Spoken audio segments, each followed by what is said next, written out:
Hello and welcome to Indus News with me, Usman Lone. Well, we begin this hour with our top story, and that's Brexit, as Britain's Parliament is set to vote on the new Brexit deal today. Addressing the House of Commons, Prime Minister Boris Johnson said he has achieved the best possible deal and the EU will not delay Brexit. Johnson said the new deal allows the UK to leave the EU on the 31st of October. Britain's opposition Labour leader, Jeremy Corbyn, has rejected the deal, saying it's worse than the previous one. Corbyn said the people should have the final say on Brexit. A Conservative lawmaker, Oliver Letwin, has proposed to defer the deal until all the necessary legislation is passed by Parliament. This proposal has cross-party support. It will also be put to a vote at the end of the ongoing debate if selected by Speaker John Bercow. If the amendment is approved, then Johnson's deal will not be put to a vote. Meanwhile, hundreds of thousands of people took to the streets in London demanding a second referendum on Brexit. Well, for more on this, we're joined by our London correspondent, Ollie Barrett. Ollie, thank you for joining us here on Indus News. So, Ollie, if the vote on the deal goes ahead later on today, obviously probably will, the Prime Minister's former DUP allies, the Lib Dems and the SNP are planning to vote against the deal. But many Tory Brexiteers who opposed Theresa May's agreement, known as the Spartans, are now on board. So does this mean that Boris has the numbers to get this vote through, Ollie? It's going to be very, very tight indeed. There really could be a handful of votes in it. We have dozens of MPs in Westminster behind me who have declared which way they are going to vote, but we still have 30-odd who haven't yet said exactly which side they are going to come down on. By the latest calculations, we think that Boris Johnson needs to win the support of about half of those 30 or so MPs, and that would mean he could, if it does come to a vote later today, get this deal over the line in the sense of it being approved by the House of Commons. Right, so among the amendments to be voted on is a controversial proposal put down by former Tory Sir Oliver Letwin, who now sits as an independent. But what is the Letwin proposal? Yeah, Oliver Letwin actually says that he will vote in favour of Boris Johnson's deal with Brussels, but at the same time he says there needs to be more scrutiny of it, but he also says, crucially, that he wants to make sure that Britain can't stumble out of the European Union without a deal in place over the next couple of weeks or so. So what he's saying is that his amendment will mean that approval for Boris Johnson's deal would be withheld until the other parts of legislation needed to pass are also approved by the House of Commons. But that would mean that Boris Johnson would have to request an extension to Brexit from the European Union, because under legislation already passed, Boris Johnson as Prime Minister is mandated to make that request if there isn't a deal in place and approved by the House of Commons by 11 p.m. this evening, London time. Now, Oliver Letwin insists that he wants to make sure that Boris Johnson's deal does go through, but many critics of Oliver Letwin's amendment are saying that actually what this is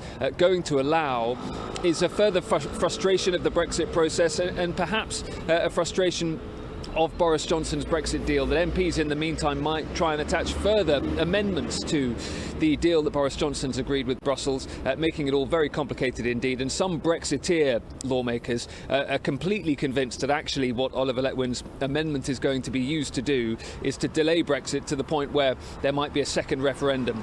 So very controversial indeed. That amendment is also going to be very tight when it comes to the numbers. So it may well not succeed, but if it does, it's a hugely complicating issue for Boris Johnson. Ollie, talking of a second referendum, you're out in London looking quite cold there, but there's tens of other thousands of protesters out in London as well asking for a second referendum. What are the chances of that happening? It still looks pretty slim in terms of getting that second referendum for those protesters who are on the streets of London as we speak, as you say. There isn't a majority, we don't think in the House of Commons for a referendum at this point. But if Brexit is further delayed, that could change, and that's part of the reason that Boris Johnson is so desperately keen to get his deal signed off today. He insists he wants to get Brexit done. Now, his critics will say, and it's absolutely true, that getting this deal approved today in the House of Commons here in London doesn't get Brexit done. There is lots of legislation still to pass, and what it does, this deal, is actually take you into a transition period to which takes you to the end of 2020, by which point Boris Johnson insists that he can negotiate a wide-ranging free trade deal with the European Union. Now, that is a huge task in and of itself. So even if the Brexit deal is approved by the House of Commons today, Brexit is certainly not done. There's going to be plenty more negotiating and presumably plenty more division over the issue in the UK to come. Ollie Barrett, thank you very much for joining us. That was Ollie Barrett live in London talking about Brexit. Now, US President Donald Trump says some European nations are now willing to repatriate ISIS fighters captured in Syria. In a series of tweets, President Trump said the situation in Syria is very fragile and both Turkey and the Kurds want a ceasefire. But US Senate Majority Leader Mitch McConnell has attacked Trump's policy in Syria and termed the troop withdrawal a nightmare. He said the combination of a US pullback and escalating Turkish-Kurdish hostilities is a grave mistake. McConnell said this retreat will allow both Russian and Iranian influence in the region to grow. Earlier, President Trump called the situation in the region strategically brilliant for the United States. Well, US Special Envoy Zalmay Khalilzad says a political settlement in Afghanistan is in America's national interest. This is the first time Khalilzad has spoken about the Afghan peace process since talks broke down last month.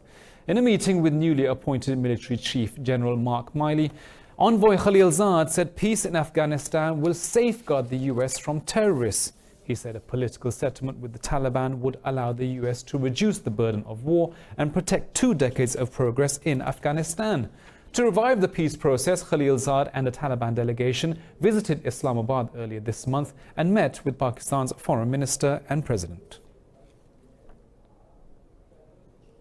In a new report, Amnesty International has documented patterns of arrests and beatings by Indian forces in occupied Kashmir. The global rights body said all politicians, activists and even minors are being arrested without any charge.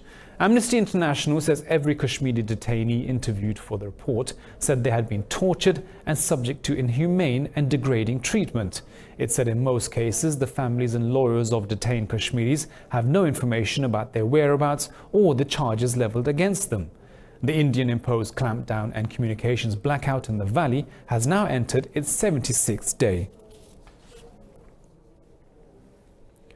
Well, Turkey has accused Kurdish forces of violating a ceasefire agreement brokered by the United States. Turkey's defense ministry said Kurdish fighters carried out 14 attacks in the last 36 hours, despite the ceasefire. It said Turkish forces are abiding by the truce. Meanwhile, Kurdish fighters accused Turkey of bombing the ceasefire zone. Earlier, Turkish President Recep Tayyip Erdogan said Ankara will set up a dozen observation posts across northeast Syria. He also vowed to resettle 2 million Syrian refugees in the planned safe zone. Peace talks between the Sudanese government and rebel groups have resumed in neighboring South Sudan. Earlier this week, South Sudan's President Salva Kiir volunteered to mediate the dialogue between Khartoum and rebels from Darfur. The peace negotiations are backed by regional leaders including Ethiopian Prime Minister Abiy Ahmed and Ugandan President Yoweri Museveni. Government officials and rebel representatives said the discussions would cover political, humanitarian and security issues. Sudan's People's Liberation Movement called the initial agreement on agenda points a great achievement. On behalf of the SPLM negotiating team, I'd like to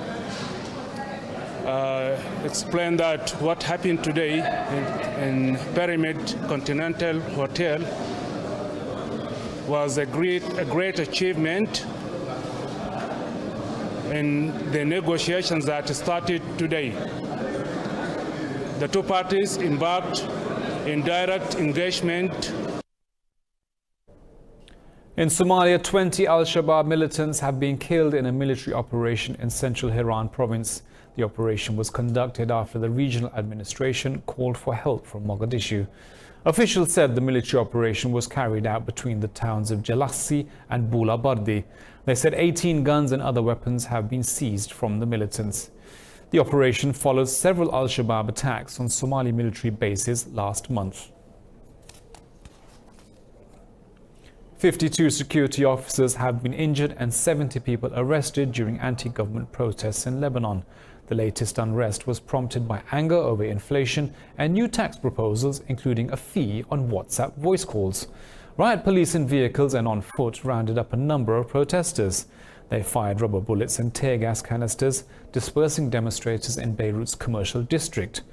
Addressing protesters, Prime Minister Saad al-Hariri blamed his partners in government for obstructing reforms.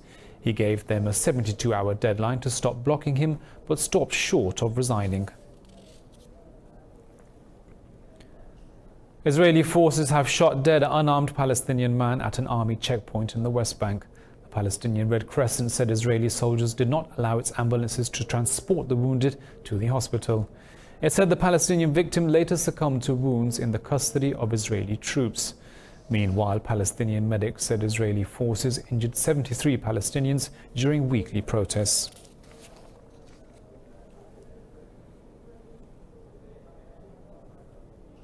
In Russia, 15 people have died after a dam collapsed in Siberia. The Russian Emergencies Ministry said 15 other people are still missing. The ministry said the dam, which is located at a gold mine in the Krasnoyarsk region, collapsed this morning. It said 2 temporary dormitories at the site were also flooded. Rescue officials said about 270 people were working at the site. They've warned the death toll may rise. Well, we'll be back with more news from around the world right after this short break.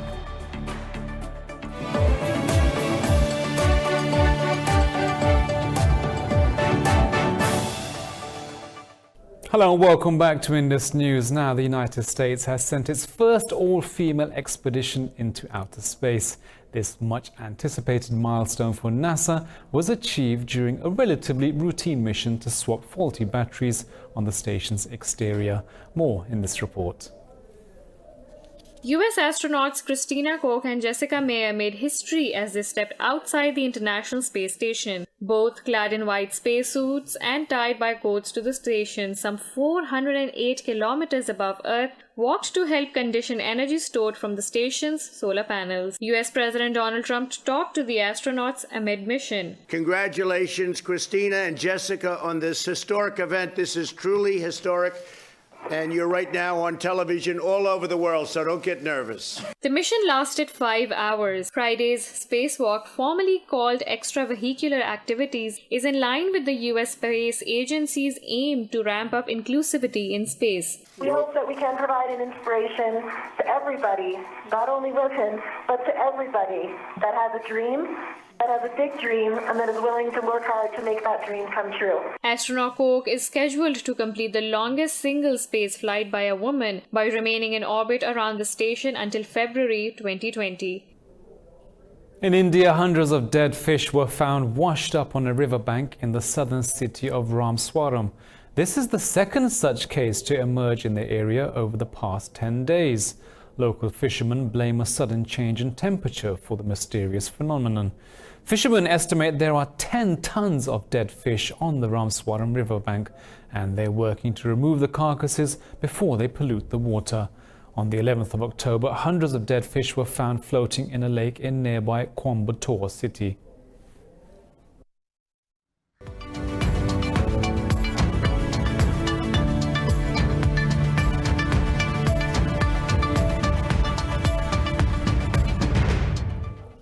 Now, in business news, China and the United States have said to work on a tentative mini-trail deal is going well, and they expect it to be signed next month. Speaking in Nanchang, Vice Premier Liu He said China will work with the US to address each other's core concerns on the basis of equality and mutual respect. Liu said that stopping the trade war between China and the US would be good for both sides and the world. Earlier, President Donald Trump also expressed optimism that the deal would be signed when he meets his Chinese counterparts next month. We're working with China very well. We've done, subject to getting it signed, and I think it will get signed quite easily, hopefully by the summit in Chile, where President Xi and I will both be. Prime Minister Imran Khan says Pakistan's economy is on the mend after a year of fiscal reforms. In a tweet, Khan said Pakistan's current account deficit dipped 80% year-on-year to a 41th-month low in September. Prime Minister Khan said Pakistan's economy has been better balanced by a 19% year-on-year drop in imports and a corresponding 6% rise in exports. He said Pakistan's position was further strengthened by an 18% rise in remittances by overseas Pakistani. Khan said foreign direct investment had jumped by 111%.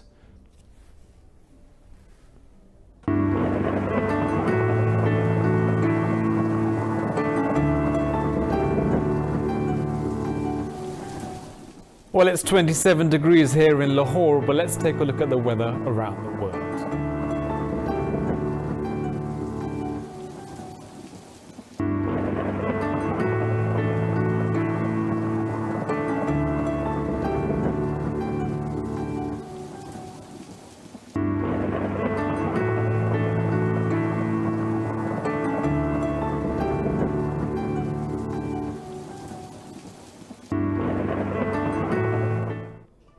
Well, that's all from me and the team here in Lahore, but we'll be back at the top of the hour with the headlines. Thank you for watching and bye-bye.